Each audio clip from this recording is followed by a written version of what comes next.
શ્રી ગુજરાતીમાં આપ સૌનું ખૂબ ખૂબ સ્વાગત છે। પનીર આધુનિક યુગમાં રોગોનું સૌથી મોટું કારણ છે।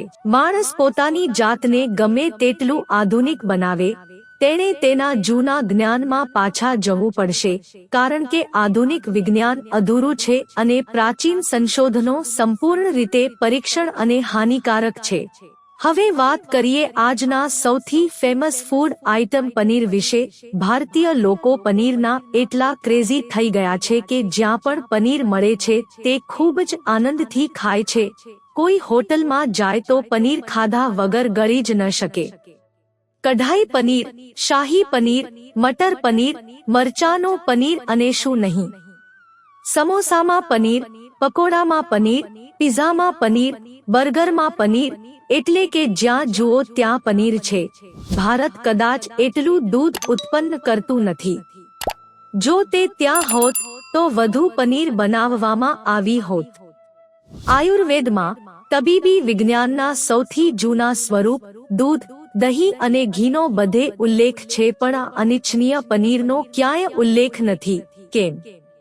જો પનીર આટલું સારું છે તો શા માટે કોઈ ઋષિએ તેના વિશે કશું લખ્યું નથી?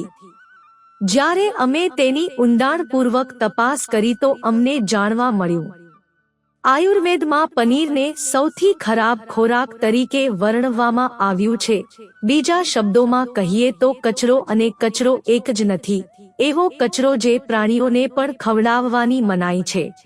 પનીર દહીં નાખીને કે દૂધનું સ્વરૂપ વિકૃત કરીને બનાવવામાં આવે છે, જેમ કે શાકભાજી સડી જાય તો ખાઈશું।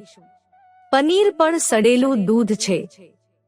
પનીરનો ઉલ્લેખ ભારતીય ઇતિહાસમાં ક્યાંય જોવા મળતો નથી, ન તો તે કોઈ ભારતીય વાનગી છે, કારણ કે ભારતમાં પ્રાચીન સમયથી દૂધ બગાડવાની મનાઈ છે। આજે પણ ગ્રામીણ સમાજમાં ઘરની સ્ત્રીઓ ક્યારે હાથ વડે દૂધ તોડતી નથી। પનીર ખાવાના ગેરફાયદા। આયુર્વેદે શરૂઆતથી જ મનાઈ ફરમાવી હતી કે બગડેલું દૂધ લીવર અને આંતરડાને નુકસાન પહોંચાડે છે, પરંતુ હવે આધુનિક વિજ્ઞાને પણ તેના નવા સંશોધનમાં સાબિત કર્યું છે કે પનીર ખાવાથી આંતરડા પર વધારાનું દબાણ પડે છે, જેનાથી પાચન સંબંધી રોગો થાય છે। પ્રાણીઓમાં પણ પાચન કરવાની ક્ષમતા હોતી નથી। પનીરમાં જોવા મળે છે પ્રોટીન, તો પછી મનુષ્ય તેને કેવી રીતે પચાવી શકે?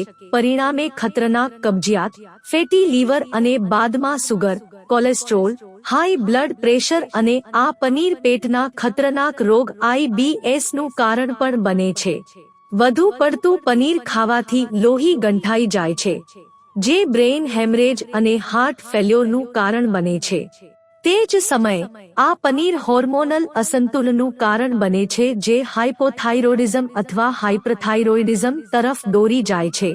સ્ત્રીઓમાં ગર્ભધારણ કરવાની ક્ષમતા ઓછી હોય છે અને પુરુષોને નપુંસકતા આવે છે।